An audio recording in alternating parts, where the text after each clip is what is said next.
미 연준이 금리를 6차례 동결했습니다. 아마존이 어닝 서프라이즈를 발표했습니다. 슈퍼마이크로 컴퓨터의 주가가 급락했습니다. 출근길 뉴스프레소입니다.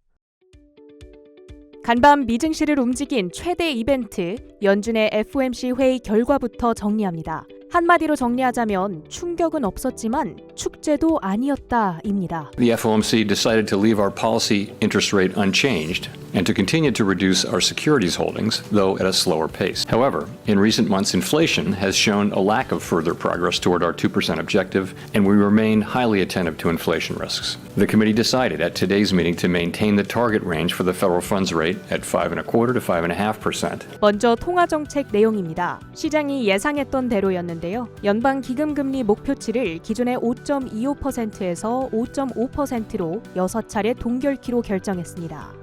한편 이번 FOMC에서 QT 축소와 관련해서 어떤 발표를 내놓을지도 주목받았는데요. The committee decided at today's meeting to slow the pace of decline in our securities holdings, consistent with the plans we released previously.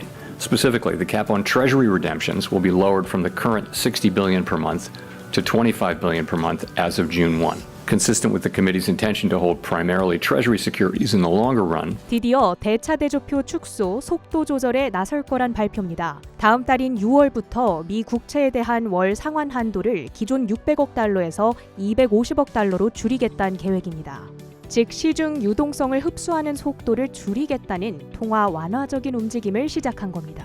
사실 여기까지는 어느 정도 예상됐던 시나리오였는데요. 그랬던 만큼 시장의 이목은 어느 때보다도 기자회견에 쏠려 있었습니다. 시장이 가장 궁금해했던 3가지 질문에 대한 답변입니다. 현재 금리 수준이 충분히 긴축적이냐는 질문에는 yes, 금리 인상 가능성이 있냐는 질문에는 unlikely, 스태그플레이션 가능성이 있냐는 질문에는 그런 시그널이 전혀 보이지 않는다라고 얘기했습니다. 이런 발언에 시장도 장중 환호를 하는 듯 보였으나 이내 지수는 방향을 전환했습니다. 왜 그랬던 걸까요? 물론 파월 의장이 초강경 매파로 돌아서지 않은 점은 안도를 할 만했지만 사실상 금리 인하 시점에 대한 정확한 힌트를 제공하지 않은 것도 사실이죠. 즉 설마 했던 최악의 시나리오는 피해갔지만 사실 그렇게 좋아할 만한 내용도 아니었다는 해석이 한 발 늦게 나온 것으로 판단됩니다. 결국 3대 지수는 FOMC에 환호하기 이전과 비슷한 수준에서 보합 마감했습니다. 제2의 엔비디아로 불리는 AMD가 실적 실망감에 9% 가까이 급락했습니다.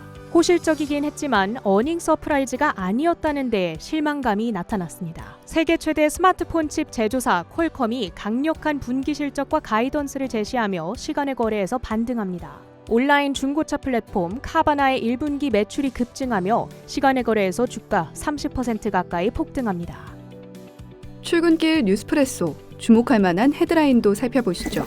눈물의 대관식, AI 최대 수혜라는 왕관은 그동안 엔비디아와 같은 AI 칩과 관련된 AI 하드웨어 기업들이 차지하고 있었는데요. 월가에선 AI 하드웨어 호황이 고점을 찍으면 그 다음은 AI 소프트웨어라고 말했습니다. 그러니까 마이크로소프트, 알파벳, 아마존 같은 기업들이 열매를 톡톡히 누릴 거라는 거죠. 이틀에 걸쳐 받아본 대표적인 두 기업, 아마존과 슈퍼마이크로컴퓨터의 실적은 이를 여실히 보여줍니다. 아마존은 지난 1분기 주당 0.98달러 순이익과 1,433억 달러 매출을 기록해 시장 예상치를 훌쩍 뛰어넘었고 순이익은 1년 전과 비교해 3배 이상 증가, 매출은 같은 시기 13% 늘었습니다. 특히 AI 소프트웨어 대표격인 클라우드 부문 아마존 웹 서비스 매출은 17% 증가, 전체 영업이익의 62%를 차지했습니다.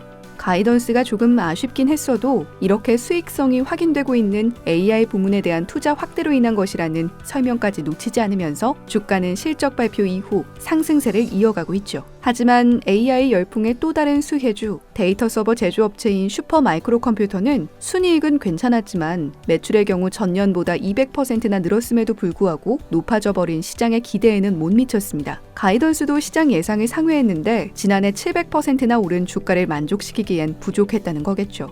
슈퍼마이크로컴퓨터뿐 아니라 AMD 역시 예상치를 웃도는 실적에도 주가는 하락을 면치 못하고 있는데 5월 22일 발표될 엔비디아 실적에 더욱 시선이 쏠립니다. 미 연준이 기준금리를 현행 연간 5.25에서 5.5%로 재차 동결했지만 이번엔 QT, 양적 긴축 완화 조치를 6월부터 시작할 거라는 당근도 좋습니다. 이건 결국 시장의 유동성을 풀어준다는 건데요. FOMC에 앞서 재무부도 20년 만에 처음으로 수십억 달러의 국채를 매입하는 바이백, 조기 상환을 시작하기로 결정했는데요. 첫 번째 바이백은 오는 29일 이뤄질 예정으로 재무부는 7월까지 최대 20억 달러의 2년 만기 국채와 5억 달러의 물가 연동채 팁스를 환매한다는 계획입니다. 바이백이 무엇인고 하니 국채 가격 안정화를 위해 재무부가 보유하고 있는 현금으로 중장기 국채를 시장에서 사들이는 겁니다. 이건 결국 국채를 조기 상환한다는 것이고 연준의 QT 속도 조절과 마찬가지로 시장에는 유동성이 공급되는 효과가 있는데요. 생각보단 비둘기적이었나 싶다가도 결국 새로울 건 없었다는 FOMC 결과에 막판 하락 전환한 시장. 재무부도 바이백 카드로 같이 시중에 돈이 풀리는 효과를 내기로 한 건데 금리 인하라는 큰 고삐는 쥔 채 약간 트여준 숨통 어떤 효과를 내줄까요? WTI 원유 선물 무려 3.5%가량 내리며 7주 만에 최저 수준인 79달러의 거래를 마쳤습니다. 연준이 금리 인하 지연을 시사하며 비트코인은 한때 56,000달러 선까지 내려왔다가 오전 7시 현재 57,600달러 선에서 거래 중입니다. 반면 금과 은은 나란히 1%대 오름폭을 보이며 금은 2,320달러 선에 근접하고 있습니다. 러셀 2000은 0.32% 올랐지만 나스닥 100 0.7%, 필라델피아 반도체 지수는 3.54% 큰 낙폭을 보였습니다. 지금까지 뉴욕 증시 마감 상황 출근길 뉴스프레소 전해드렸습니다.